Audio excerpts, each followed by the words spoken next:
Tout à fait autre chose maintenant, notre page consommation, et voilà qu'on reparle des produits utilisés dans les pressings pour nettoyer les vêtements.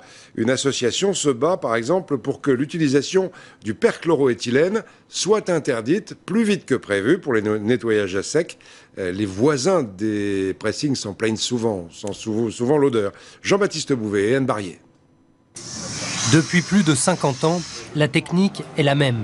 Pour faire disparaître les taches les plus rebelles, les pressings nettoient à sec et au perchloroéthylène. Un petit rafraîchissement. Un petit rafraîchissement. Comme d'habitude. D'accord. Il n'y a pas de taches. L'interdiction de ce solvant extrêmement efficace mais aussi très toxique inquiète la profession.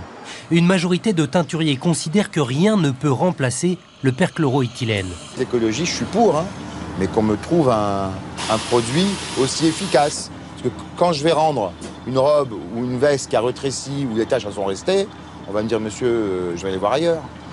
Mais ailleurs, ça risque d'être la même chose. Dès septembre 2014, les pressings ne pourront plus utiliser les machines de plus de 15 ans. Cela concerne plus d'un tiers des commerces. Et en 2022, le perchloroéthylène sera totalement interdit.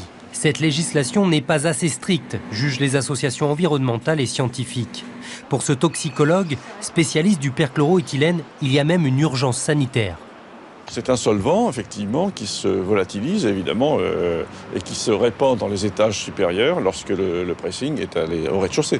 Vous avez des centaines de milliers de personnes aujourd'hui qui sont exposées à des niveaux qui mettent leur santé en danger.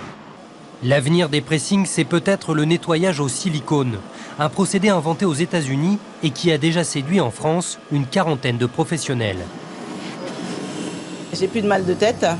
Parce qu'avec le perchlo, j'avais des mal de tête, des fois j'avais envie de vomir, et puis voilà quoi. Alors qu'ici, il n'y a pas d'odeur, il n'y a rien. Le silicone n'est pas dangereux pour la santé. Il y en a dans les crèmes anti-rides, les crèmes anti-âge, des après-shampoings. C'est quelque chose qui est complètement neutre. C'est vraiment à base de silice, à base de sable. Pour ne pas mettre la clé sous la porte, environ 4000 pressings vont devoir se mettre aux normes. Un investissement qui représente 40 000 € par établissement.